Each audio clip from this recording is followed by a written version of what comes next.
Okay, I'm working on my ribbon wood fern and lace scarf. Margaret Stowe's Wrapped in Lace book, and I'm going to run a lifeline. I'm leaving in on my previous lifelines. This is about the 5th repeat. I've got to repeat rows 1 through 24 10 times, so leaving my lifelines in will show me how many times I do the repeat. Okay, quick recap. I've tried to make this video like a million times. It's not working. But you run, I bend the circ first of all and pull the stitches tight, and I run my yarn needle underneath my circular needle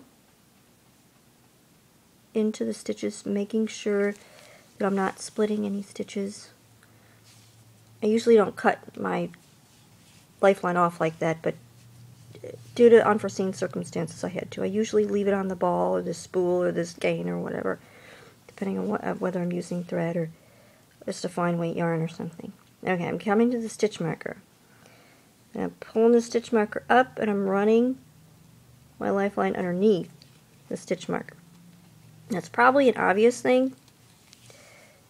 You know, as I'm doing this and as I'm saying this, everybody's going, yeah, of course, I see that, yeah.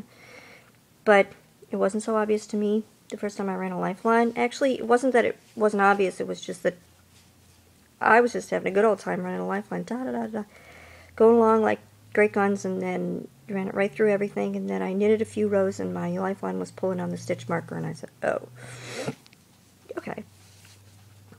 So, we're not going to do that anymore. So, rethread my needle.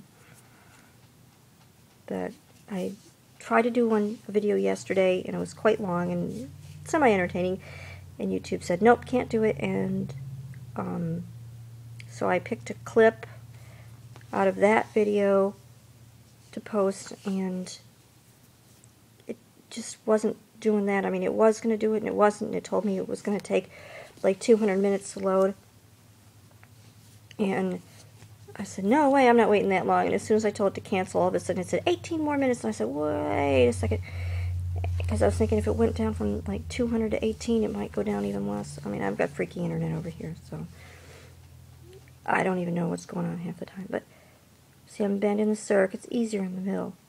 I'm bending the circ, and I think my thing's tipping. But I tried to do it yesterday, and then I logged in this morning, because the video was like 12 minutes long or something. And maybe even longer, but my account said, congratulations, your account is now enabled to upload videos of longer than 15 minutes.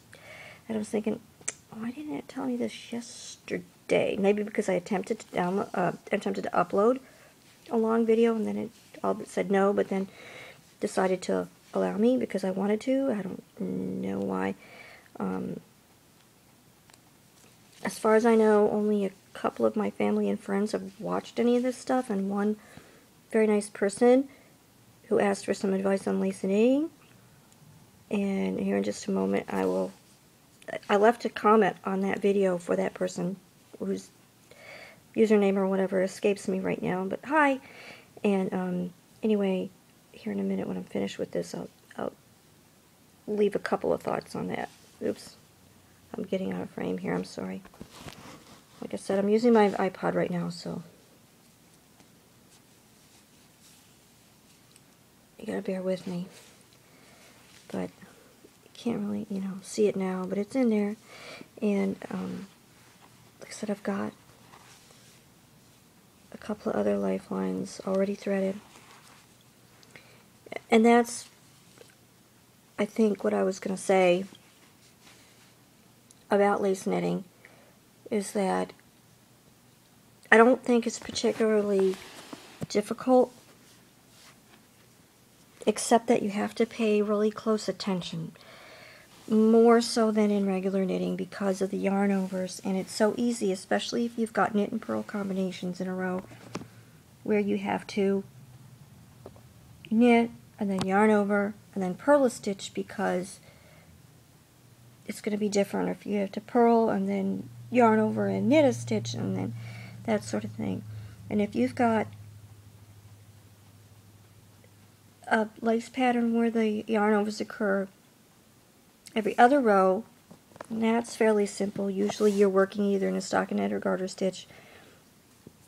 A lot of heirloom shawl scarf designs are in garter stitch to make them reversible, so that's easy. But some lace, there's knitted lace and there's lace knitting. And I forget exactly how they say it, but I believe they call it knitted lace is where you knit every other row, and the yarn overs only occur in every other row. So you do yarn overs and then knit, and then yarn overs and then knit. I guess you could purl too if you want to do stockinette, but anyway, that's one thing. And then lace knitting is where the yarn overs occur every row, and that's where you start getting weird and kind of freaky. And then you've got stuff where you increase a whole bunch in one row and then decrease on another row, and that opens up a whole different ball of wax. But this is the book, Margaret Stoves Wrapped in Lace. I already did the Faroese shawl, and I showed pulling out a lifeline, the very last lifeline in the Faroese shawl. That's the ribbonwood and fern scarf that I'm working on right now. I've done about 5 repeats. And this is the other thing I want to say about lace knitting, are charts. If you're scared of charts, don't be. Try to get over your fear of charts, chartophobia. They're really helpful. I never used to like charts when I was knitting, but as I got more and more into lace, I started loving charts. And actually, it really makes sense to have a visual representation of what you're doing. And Margaret Stove is pretty good about that. I got her book hoping that I could learn to design my own shawls and scarves, and but she hints, she's got a lot of knowledge. She's traveled a lot, she's done a lot of research, she's done this, that, and the other thing. She's really knowledgeable. But she hints at a lot more than she actually gives you. I don't know, maybe she's going to write some more books, or she just likes being pompous, I don't know. But the shawls and the scarves are absolutely gorgeous, and everybody who's seen the Faroese shawl has loved it, and it's not even my best work. So, there it is. Lifelines in. I started off putting these little stitch markers in on my repeats, and I thought, why the heck am I doing that? I really need a lifeline, because they're really important. Because in most things, you're going to have to pull back.